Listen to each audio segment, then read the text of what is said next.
सुन के रघुनाथा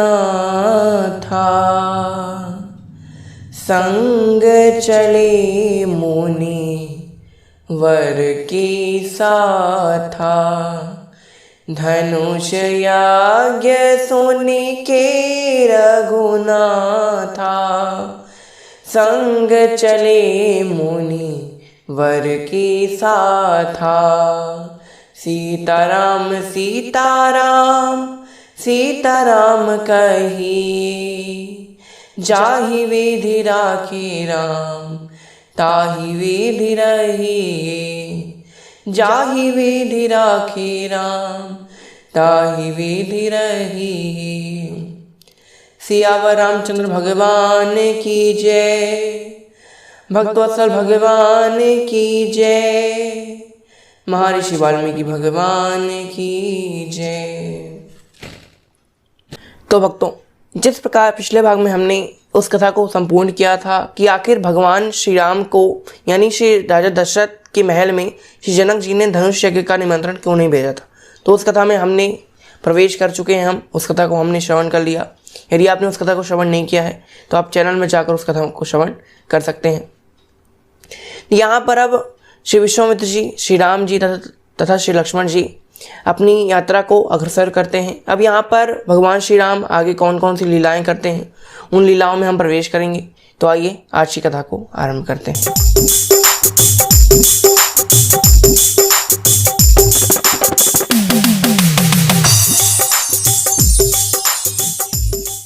यहाँ पर भगवान श्री राम, श्री लक्ष्मण जी तथा श्री विश्वामित्र जी अपनी यात्रा में अग्रसर होते हैं।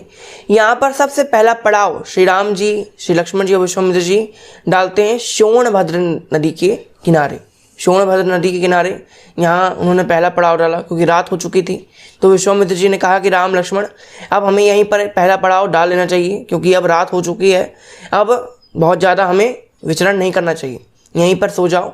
आगे हम कल यानी सुबह अपनी यात्रा को आरंभ करेंगे। राम जी ने कहा ठीक है। यहाँ पर शाम को तीनों लोग अपनी जितनी भी शाम की संध्याएं आदि थी, पूजा कर्म आदि ये सब किया।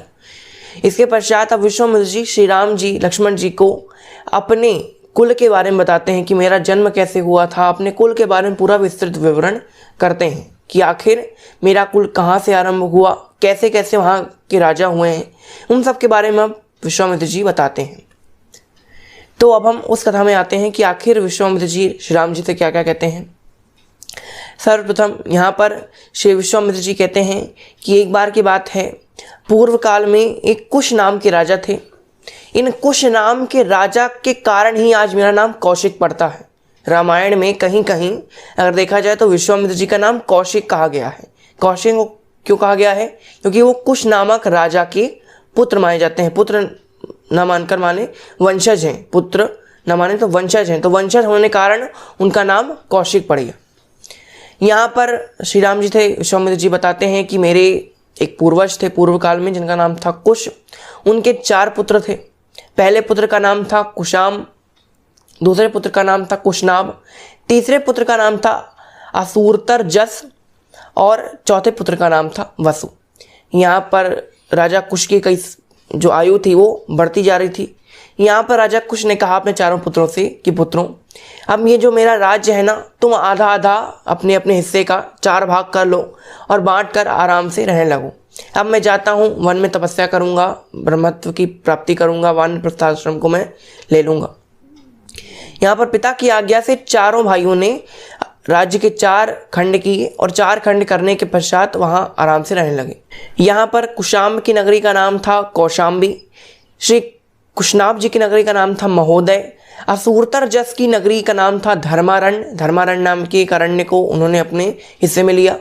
यहाँ पर जो सबसे छोटे पुत्र थे, चौथे पुत्र वसु, उन्होंने गिरिवज्र नाम के एक नगरी बनाई जिसका नाम वसुमती भी है। और इस वसुमती में ही ये जो सोनभद्र नदी है वो आकर रहती है। मगध से आती है तो सोनभद्र नदी का नाम मगधी भी है और यहाँ पर आज कर रहती है, इसलिए इसका नाम वसुमती नामक नगरी में यहाँ पर ये जो सोनभद्र है वो रहा करती है।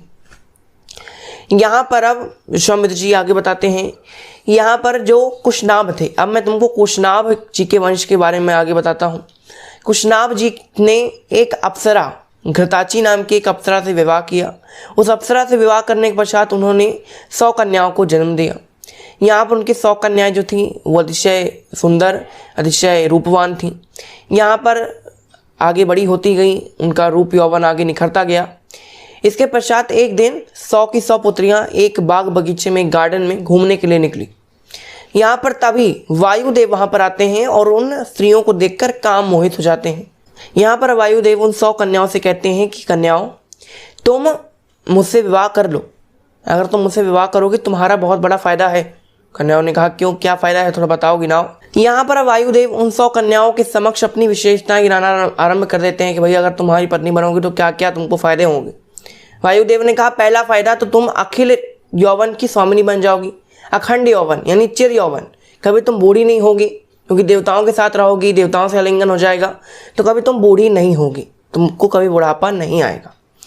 दूसरी विशेषता कि भाई तुम हमारे साथ रहोगी, वायुलोक में रहोगी, हम तुमको अमर कर देंगे। देवताओं के साथ रहोगी, देवताओं के साथ तुमको अगर हमेशा रहना है तो अमर कर देंगे, अमृत पिला देंगे, तुम कभी भी मरोगी नहीं। दूसरी विशेषता।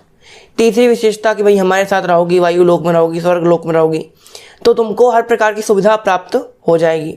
यहाँ ये राजा के महल में क्या है, राजा का धन आज है कल नहीं रहेगा, राजा का धन आज है कल नहीं रहेगा, लेकिन हमारा ये जो स्वर्ग है वो हमेशा हमारे साथ ही रहता है, हमारा वायुलोक, हमारा स्वर्ग लोक। तो तुम रहो वहाँ पर और तुम्हें हर प्रकार की सुविधा मिलेगी। अब यहाँ पर कन्याएं कहती हैं कि देखिए वायुदेव, आप ये जानते हैं कि आप हर मनुष्य के शरीर में प्रवाहित होते हैं, हर मनुष्य के शरीर में आप गतिमान रहते हैं। भाई हम सांस लेते हैं तो जो सांस जो होती है, वो जो वायु होती है, वो हमारे पूरे शरीर में गति करती है, पूरे शरीर में प्रवाहित होती है। तो यहाँ पर उन स्त्रियों ने कहा कि भाई आप जानते हैं कि आप हर मनुष्य के शरीर में गतिमान रहते हैं, तो आपको ये तो पता ही होगा कि हमारे मन में आपके प्रति कोई प्रेम है नहीं, हम आपसे प्रेम नहीं करना चाहते हैं, हम आपसे प्रेम नहीं करते, तो आप हमारे समक्ष ये प्रस्ताव लेकर क्यों आए। तब यहाँ पर वायुदेव बड़े क्रोधित हो जाते हैं। अब यहाँ पर वायुदेव प्रतिकार स्वरूप क्या करते हैं, उन सब के बारे में हम अगले सत्र में जानेंगे। तो आज की कथा को हम यही नाम देते हैं। आज के लिए बस इतना ही। आपका बहुत बहुत धन्यवाद। घर पर रहिए, सेफ रहिए, मुस्कुराते रहिए। जय श्री राम।